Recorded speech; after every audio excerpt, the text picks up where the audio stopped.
what I hope you'll do tonight as I go through these slides is ask yourself, why is this important? That's what I did when I collected this information. I had no intention of collecting this information. It was something Roger Barnett said on a master call a couple of probably a month ago, maybe 2 months ago, that got my wheels spinning. And I started looking for some of this information that I'm going to show you. And then the more I found, the more I wanted. And so I'm going to share a bunch of that with you tonight. So maybe as I go through this, if you can just ask yourself, what impact do I think this is going to have on Shaklee Corporation, the business that we're in, the business model that we're in, and what impact do you think it can have on your particular business? I think pretty much everybody would like to live like this picture. I know I grew up not too far from the beach here in North Carolina, and I spent a lot of days like this. I didn't have a laptop. That's the only difference. So goodbye 9 to 5. Hello, work from anywhere world. That's where we are, and I could show 0 slides and just talk about this for 45 minutes or so. Because this really does tell the story. The 9 to 5 is over, and working from anywhere in the world is upon us, and it's exciting. It's scary in some ways, but really exciting. So what's happening here is my screen is sharing, but I'm not being able to share it, Alan. So if you can have your guru there, tell me what's going on. Because I'm seeing your. But he's not. It's not your 9 to 5. processing. Click your mouse in the screen someplace so that it's the active screen. Then you'll. Well, let's just see if that'll work. Okay. I got go to school. And I won't be able to back it up. There we go. Let's see. All right. Yeah, here we go. So when I started looking into this information, I thought, hey, you know what I should do is I should start from, where we've been in America and the difference between where we've been and where we are now. So back in the 1760s, we finally had some steam power and some mechanization that started to move America forward. And it took 100 years for us to get into the ability to have mass production, electricity and mass production. This is actually a photograph from Henry Ford from Ford Motor Company. Henry Ford, a lot of people think Henry Ford created this process, but he didn't. He said a couple of cool things that I really like. He said, if I had asked people what they wanted, they would have said faster horses. But he decided to move on and create cars. And so mass production, the assembly line process, was 100 years after the steam engine. So it was slow moving. And then in the 1980s, this photo you see on the right, and I'm sure you all recognize, is Steve Jobs, the guy standing, and the guy who actually invented the Apple computer, Steve Wozniak. He was the brains behind the computer. And I look at this picture and I see where Apple is today. I think their value is over $2 trillion. They are the most valuable company in the world. And it all started here in Steve Jobs' garage. And so Wozniak was the computer guru.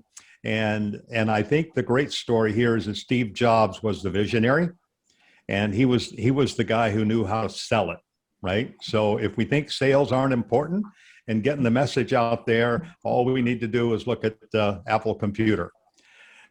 Here is the formula that we were all taught. If you're going to make it in this world, this is what you need to do. I know I was certainly told this, and you probably all were told this. Here's the formula. Go to school, get a good job, keep that job as long as you can, and retire and hang on for as long as you can. That's been the formula now for over 250 years, but it is slowly going away, and it's going away right now at a very high rate. I love the slide in the middle. It says "get a good job" because I love the handcuffs, because that's what I've heard it referred to many times as golden handcuffs. That those companies get you involved, and they hang on to you for as long as they can. So here's the entire deal on these slides is that the job formula really was perfectly suited for a world that no longer exists. That's the point of it all. This world no longer exists. It literally has vanished and it's over. Obviously, there are people who still have jobs. There are people that are going to have jobs. But as we walk through this, we'll see how it changes. Now we are into the Industrial Revolution number 4. We took a look at the first 3 real quickly, and now we are in the 4th Industrial Revolution. And this is all about artificial intelligence and automation. And it's going to have a devastating impact on jobs. These quotes, the things that I see in quotes are sourced here. This one was from the World Economic Forum. And this little quote at the bottom. Now, this little robot looks cute, right? But here's what this says, if you can't see it there, because it's probably a little small. It says, "Hi, just thought you should know I'm coming for your job." And man, are they ever coming for your job? So 800 million jobs, according to the McKinsey report, could be disrupted by artificial intelligence before 2030. So that's 9 years from now, a disruption of 800 million jobs. Just imagine how that's going to impact America. And I hope it doesn't impact any of you, but it very well could, and members of your family. It's a big deal. This I couldn't resist. This is meet Ella, right? She's just starting the first grade. And when she graduates, she and 65% of all first graders are going to end up working in a job that doesn't even exist today. Can you imagine that? Mm. By the time a first grader today graduates, some of you on this call may have a first grader or a grandchild going into the first grade. And to think about what their life is going to be like. My youngest son has 6 kids, and one of those is a first grader. Is next to the youngest is a first grader. So to think about what their life is going to be like. I'm really struggling with trying to move. Okay, sometimes I can move it with the mouse and sometimes with the keyboard. So anyway, so this is Naya, right? And in this photograph here, which is a screenshot that I took off of the Apple website, she's using Apple's absolutely brand new technology just out the last couple of weeks. And here's the point, it's already outdated. I was listening to not a cassette tape, but an audio book the other day by a guy that I have a lot of respect for, who has a first cousin who works for Apple Computer, who told him, he's in the engineering department, that their technology is 12 years ahead of where they are right now.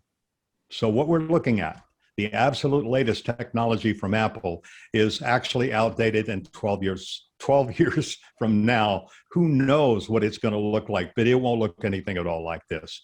And by the way, just as side, this name, Naya, is in Swahili, means purpose. And that's her name, Purpose. Isn't that cool? I'd love to have that name. Okay. So here we're going to go through 5 mega trends that are really going to change everything. And there are many other trends and lots of stuff happening, but these 5, what we're going to talk a little bit more about, will dramatically impact our lives. And the real key point here that I want us all to understand is that there are going to be winners and there are going to be losers. And I hope that everybody in Shaklee, well, I hope everybody, right, winds up being a winner, but that doesn't typically happen. But I do know that there are lots of things that we can do to keep from being left behind, because those people who don't understand this stuff that we're going to go through here, especially in our business with our business model, can get left behind really, really fast. So shift number 1, technology that didn't exist just a few short years ago literally is changing everything. I mean, it was like yesterday. When we didn't have the iPhone, we didn't have laptops, we didn't have iPads, and this little guy on the right, this artificial intelligence that you're going to see a little bit about, and some facts that I think are just extraordinary. So technology clearly, and being able to have that technology hooked up to the internet literally all over the world. I think that there are like 7.8 billion people in the world, and 4.5 billion of those are currently connected. It isn't like a few thousand or a few million. The entire world is getting connected really, really fast. So small world getting really smaller. Clearly, COVID-19 had an awful lot to do with what's going on here. Would we be even having this call in this way had it not been for COVID-19 has really ramped up the digital transformation. It was happening anyway. There were some people who were able to work from home, but it's ramped up now. It's really, really moving fast. And because of COVID-19, these offices have been shut down all over the world. It's a huge, huge problem if you have a company and you've sent everybody home. We're going to talk about that. How do you get them back, right? So we got a lot of empty offices all over the world, and it's literally has changed human behavior. Those of us that have been in Shaklee for a long, long, long time, we understand this level of freedom. We understand the flexibility. We understand, I mean, this has been our life. My wife and I talk about it from time to time, like it's, you know, we take one of our kids to the airport and we're in this traffic and we go, really? People live like this every day, twice a day? And so it's just pretty amazing now that we have this technology. I think in many, many ways, obviously, a lot of people have struggled with COVID, no doubt about that. But from a business point of view, we really did get lucky that we had this technology available when COVID came along. I hate to think where we'd be in the world and what business would be like if we didn't have the ability to connect like this. In 2019, getting into a few little facts that I love, 10 million people use Zoom. And that at the time sounded like a lot. Today, it's 300 million participants on Zoom every single day. And the Zoom mobile app was downloaded 485 million times in 2020. And down at the very bottom, you see it says Zoom and Google Meet. That's their version of Zoom. Microsoft Teams, that's their version of Zoom.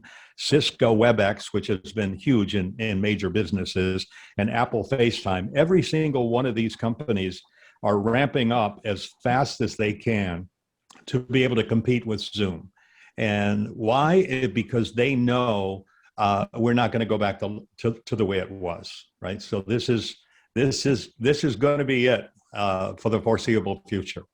After working from home 15 months, the next challenge is to figure out how to get them back into the office. This is from Inc. magazine, and they, in this particular article, they said the top 3 reasons why people don't want to go back to the office, and I think we could have all guessed those. The first one, obviously, is traffic, right? That what some people have to go through every single day of their life. And if you add up the time it takes you to get to work and the time to get home, I mean, you're not working 8 hours a day. Even if you have an 8-hour-a-day job, you're not working 8 hours a day. If you include the travel time, and then if you added it up in years, you can look at some of these. Go look this stuff up. I think you'll find it fascinating. And then that little slide in the middle, the stress of being at work. And the number one reason why people quit their jobs, 57% say the number one reason they quit their jobs because they don't like their boss. Can you imagine having to live like that every day? Maybe you have lived like that. I know I have a couple of times in my radio career before Shaklee. And then this last photograph on the right, when this research was done, when it was only women who were replying to the research, having to drop their kids off at daycare, there's a number one reason why, if they can possibly do it, they want to be able to be home and raise their kids. And yeah, so I picked I got a little screenshots. You know, you can go through, and if you guys don't know how to do screenshots on your computer, learn how. It's just like the simplest thing in the world. So I could just go to the website and just, you know, screenshot this and put it up here. This is Salesforce. Salesforce, if you're not familiar with them, a massive company, and they create all of Shaklee's technology. The Shaklee apps that we use are created by a company called Salesforce. Anyway, they declares a 9-to-5 workday dead, and will let some employees work remotely from now on. And there's a quote in the middle. I know it may be too small to see, but it says it no longer makes sense to expect employees to work an 8-hour shift. So when a company this strong and this powerful says this, right? This is from The Verge, is a very popular website. That's just one. Let me run through a couple more real quick. Fortune magazine, is the 9-to-5 office routine dead? Here's what workers want. The research goes on to show that 83% of everybody they surveyed prefers the hybrid or fully remote. Hybrid is a couple of days, 3 days maybe at the office, and fully remote.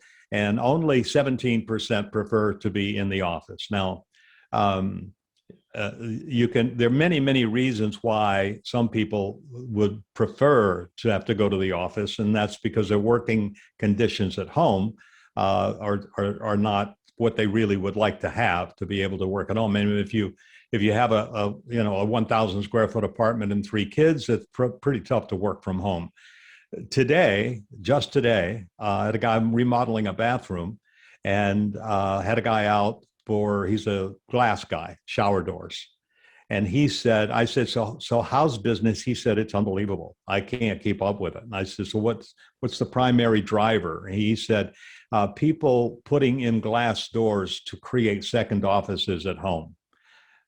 He said, because in many cases, you have the husband had a job and the wife had a job, and they're both now working from home, and they got to figure out a way to do that, right?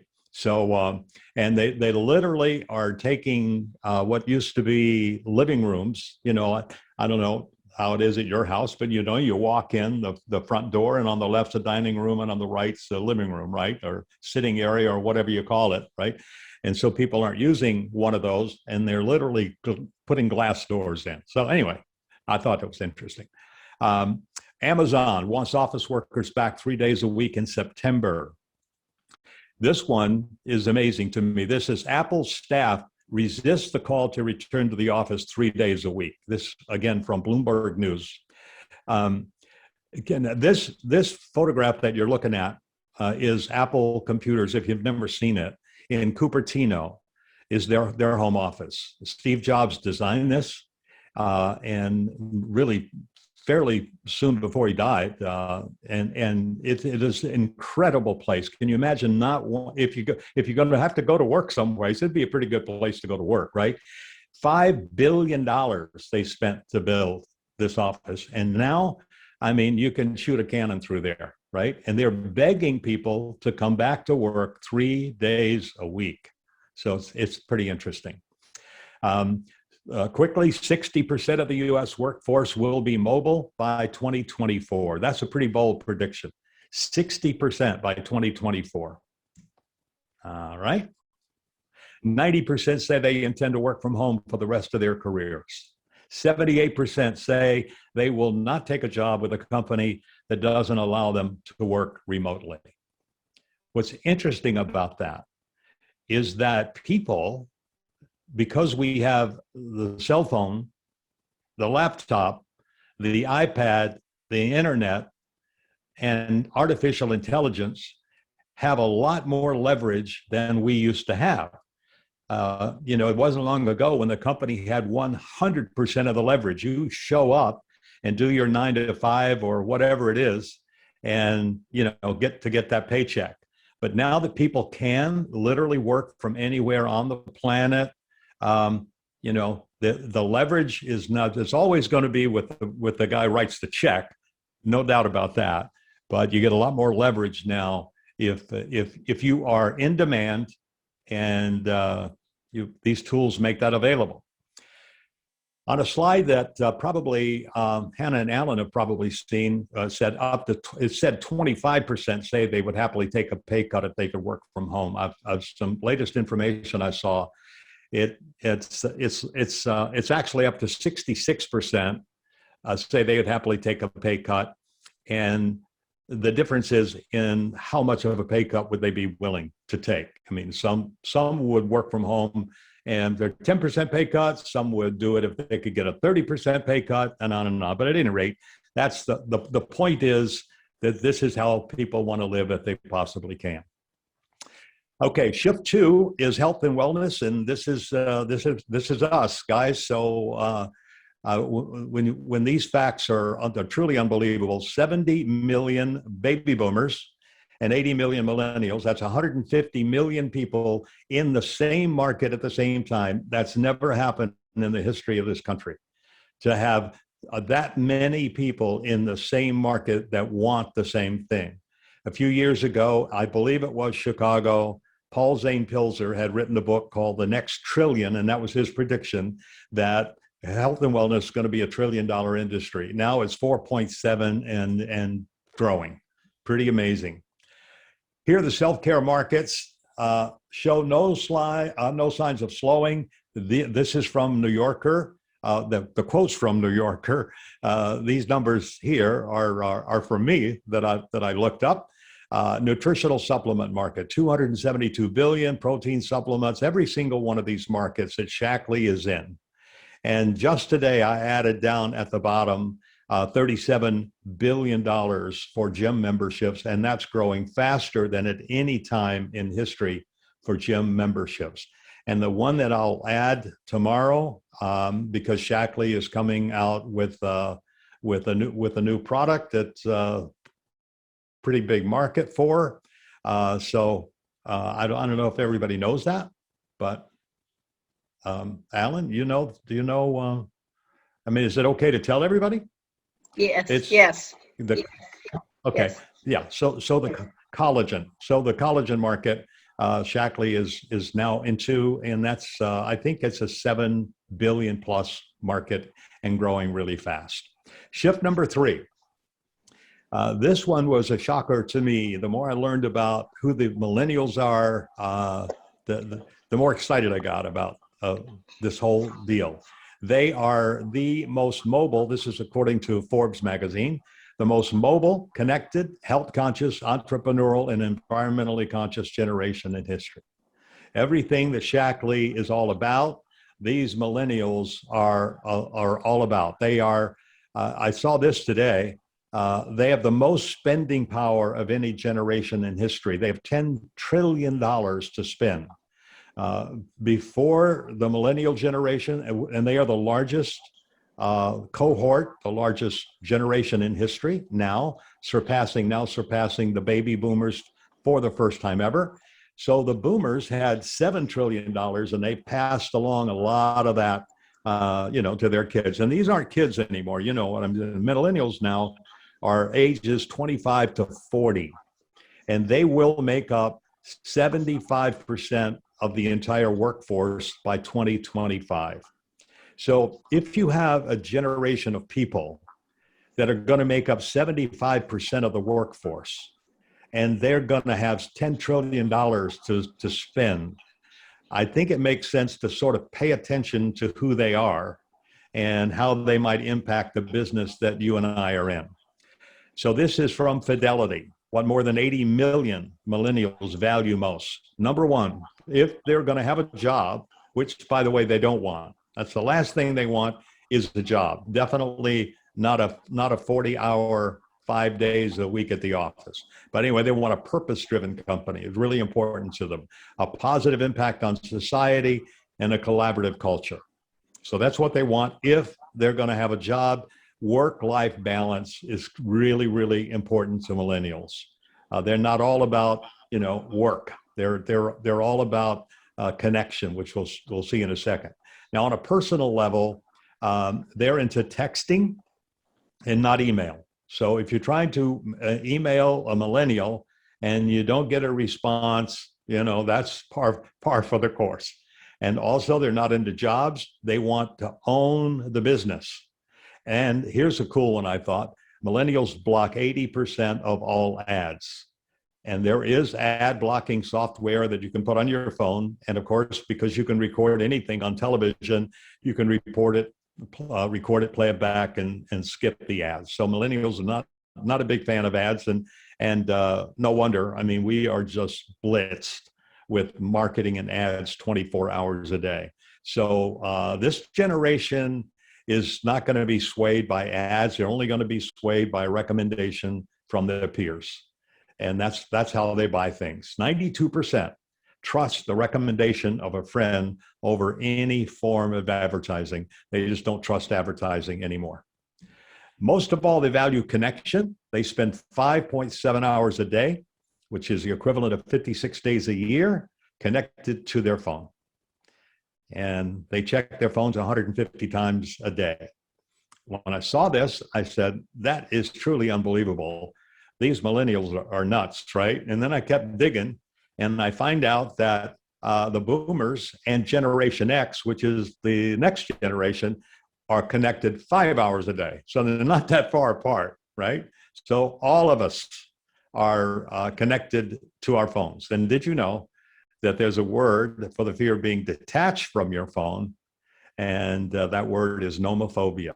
And before you laugh, I'll just say that's a real word. I mean, it's absolutely a word. Look it up. And people, I know a couple of times that I thought I'd lost my phone. There's a little panic there, right? You know, we don't want to be disconnected from our phone. You never know. Sheriff Pans might call. Okay, so here's what's really going on. Text messaging has surpassed email as our default way to connect. And 8 trillion text messages are sent every single day. That's 15.2 million every single minute.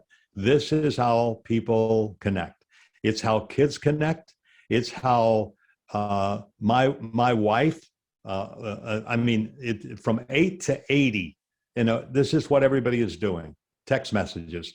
And one of the major reasons why is because if you send somebody a text message, you're probably going to get a response fairly quickly. If you send somebody an email, it might be days, right? But we sort of let's look at this. I just put this slide in today. The survey defines millennials as generation mute. Okay, so they don't like talking on the phone. My grandkids do not talk on the phone. It's the first generation ever that refuses to talk on the phone. And here are the stats on that. Which of the following situations in this survey from BGR, which the following situations make you avoid an incoming call? Number one, time consuming. And that's true. You can just get caught up in a phone call that you wouldn't be caught up in if you were text messaging. A whiny, needy person. You know any of those? Turning up to an event. Somebody wants a favor, right? So if you don't respond, you don't have to turn them down if you don't want to do them a favor. Avoiding a verbal confrontation, 46%. People actually hearing my call. That's a big deal, right? Work responsibilities, 37%. So there's so many reasons why text messaging is just the more preferable way to be attached, and that's what's going on. So shift number 4, and we're not entirely back to technology, but without technology, this wouldn't be happening.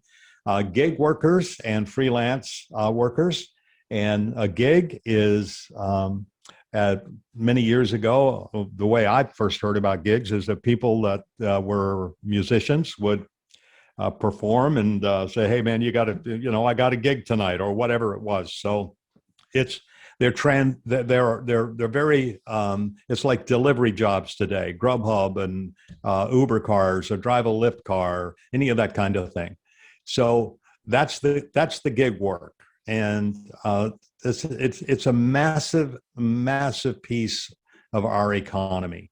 And the freelancer part is really, really interesting. If at the bottom of this slide, you can see on the right side, these words: Upwork, 99 Designs, Fiverr, Elance, Freelancer. These are all companies that you can call, or you can email. You can go to their website and you can hire people literally all over the world. Very, very talented people. You can hire people in the Philippines to build a website for $4.50 an hour. It's incredible what's going on. And companies are using these freelance people. Now, this quote, by 2027, it's just mind-blowing to me. I mean, you think this is even possible that by 2027, the gig workers and freelancers will outnumber those people in 9-to-5 jobs. There'll be more people doing gig work than will be actually having a job. I didn't make that up. So look it up. I mean, it's happening, and it's pretty incredible. Gig and freelance work is flexible. And that's what people are looking for. They're looking for freedom and flexibility. But here's the problem. The problem is these are one-time transactions, and that makes them risky and unstable. In other words, it's kind of cool to be able to make some extra money. I think a couple of weeks ago, I called my local Apple store and bought some things from the Apple store. And they delivered it to me in 2 hours. It was less than 2 hours. It was about an hour and a half. And I don't know if you live near an Apple store, but anything you want to buy, you can get it in a couple of hours. And that's the world now that we see coming. I think about, delivering Shaklee products and whether or not that would work. And I think it would, by the way, if it was done like these companies are doing it. But so this one-time transaction piece where you do the job, you get a check, it's over, and now you gotta hope the phone rings again. Now, when I was a radio personality in Detroit, which I was there for 18 years, but for 13 of those years, I worked for ABC, and I also did network radio and TV commercials as a voice talent. And so I know, and I got to a point where I was actually making far more money as a freelancer than I was working for ABC. So I quit my radio job. And that was the first time that I ever had that feeling about, wait a minute, maybe this phone may never ring again, right? So I had a wife and 3 kids, and obviously it worked out. But anyway, that's the point: is that gig work is not stable if you have a family. Now, so the reason so many people now are getting into or are becoming entrepreneurs is because they can't live their life. Think about it now. If more than 50% of the people will be doing gig work and freelance work where there's no stability, right? What is the great opportunity? And that is for them to be able to have that same flexibility and that same freedom, but actually own the business. So that's why what we do is just so powerful right now. So this quote, "The digital revolution has brought radical change, and young entrepreneurs are rewriting history." There's never been a time in history when as many people wanted to own a business as now. This quote from the New York Post: "In the US, when asked to agree or disagree, 69% of men, 58% of women agreed with this statement. I'd rather take the risk to build my own business than work for somebody else." I mean, I felt like that my whole life. I don't know about you, but I imagine you're on this call tonight when there are many other things you could be doing. I'd say you probably have the entrepreneurial personality type, and you can't turn it off. I mean, I couldn't turn it off. I had an incredible job, right? But I wanted to own something. And that's why I'm in Shaklee today, because I had the entrepreneurial personality spirit that I couldn't turn off. And Shaklee was the best opportunity that I could be involved in. I didn't have money to go build a business. I didn't understand how to build a business. There are a million reasons why I couldn't own a business. But when I saw the Shaklee opportunity, of course, that changed that, because that I could own. And in those days, it was $12.50 and a green bag that Alan and Hannah remember, I'm sure. And but you're in business.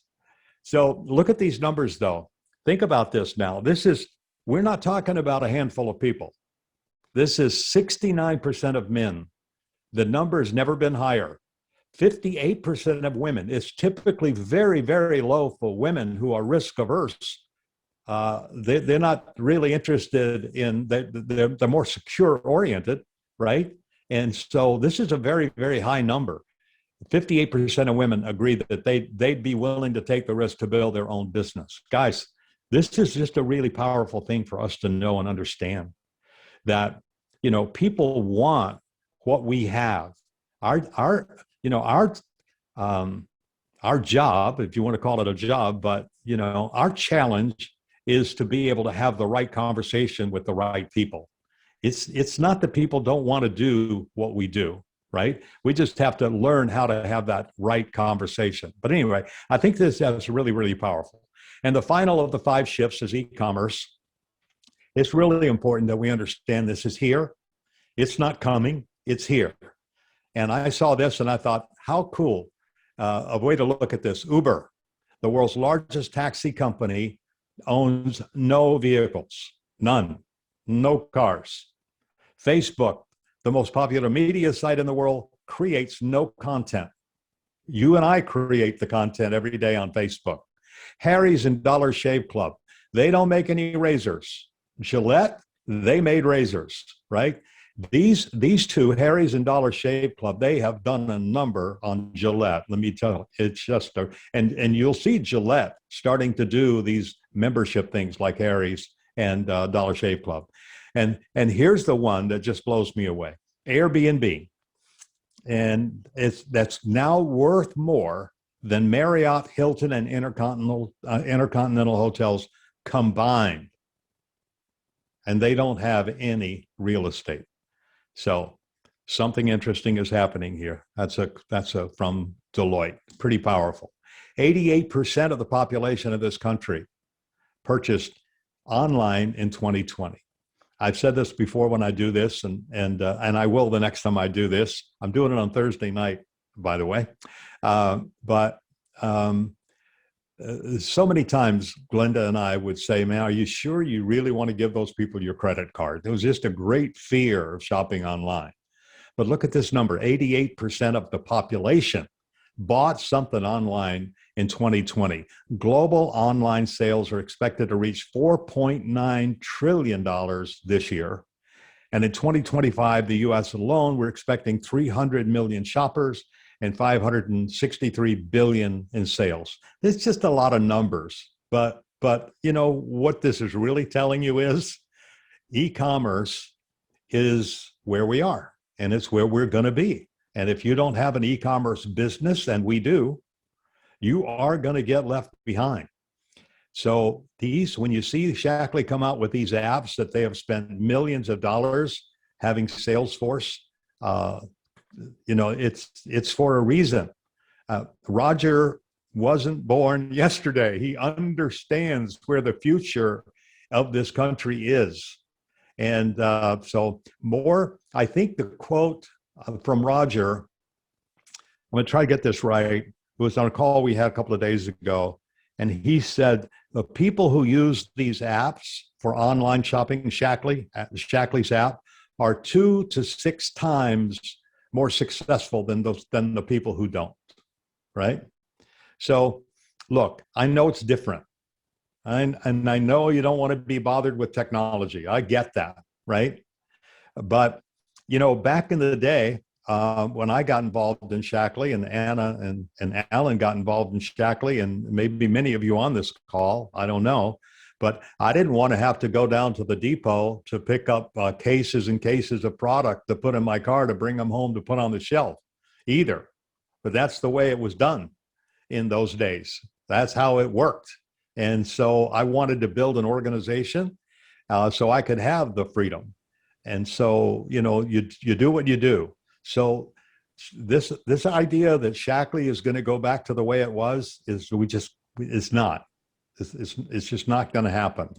All right. Number of people in the US who use social media. And I'm not trying to talk anybody on this call into being a social media guru. That is not the point, right? I'm not a social media guru. From time to time, I do a Facebook post, right? I don't do my family stuff. That's just not what I do. On my Facebook page, it's just merely about business or a quote or something like that, right? But there are people who really truly understand how to use social media to grow their business. And it's happening in our company. And I know a lot about what other network marketing companies do, who's growing, who's not growing, why they're not growing. And those who have people that are social media gurus, or probably the wrong word to use, but understand how to do it, right? Have exploded.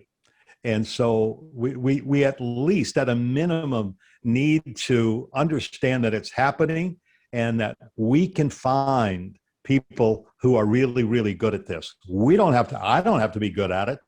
Remember my good friend Ross Early, right? Master Coordinator Ross Early from Dallas, Texas, used to say, you don't have to be a superstar, just find one. And you don't have to be a social media guru, just find one, right? And so it's a big deal. So this quote, anyway, the number of people in the US are going to use social media, which they're calling social buyers, to inform their decision. That means, they're listening to their friends. That's all that means, right? Recommendations is expected to increase to 94.3 million in 2022, 75% increase. So it's not going backwards. It's not backing up. It's going forward. So what does this mean for us, right?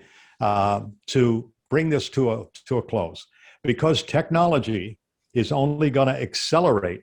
It's not going to decelerate. It's going to accelerate. The best way to survive and thrive in the new game is to take advantage of the digital revolution to build unbreakable relationships.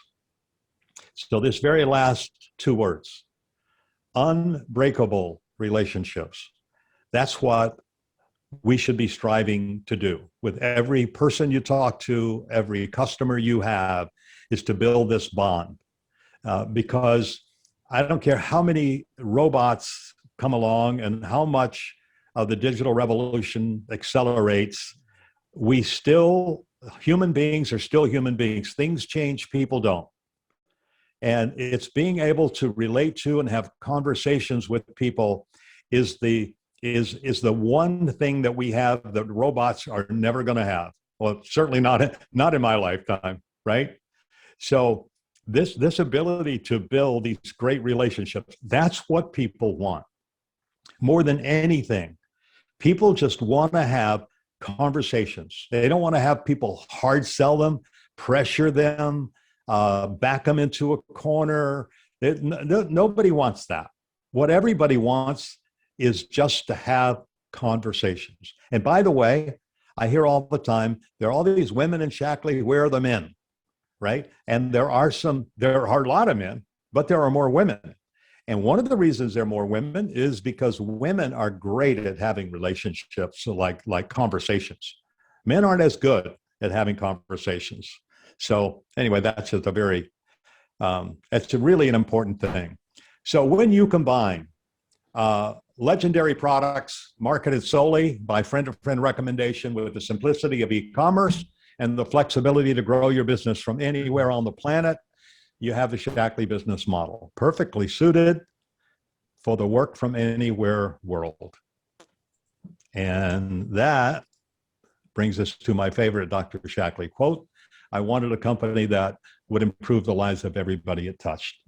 And for me, I think that's just so cool, I had a conversation with Barb Lagoni yesterday or the day before. And we were talking about if it were even possible to add up the number of people whose lives you have touched because you shared the product or the business opportunity with that 1, 2, 3, 4, 5, 6, 8, 10 people. In my organization, the last time I saw it counted in real numbers, and it was a couple of years ago, there were 96,000 people in my downline. Obviously, they're not all active, and obviously, I don't get paid on all of those, But the point is that because I have a few key people in my organization who have a few key people in their organization, who have a few key people in their organization, comes 96,000 people who've had the benefit of the product, and who knows how life-changing that's been for them. and obviously the business opportunity. No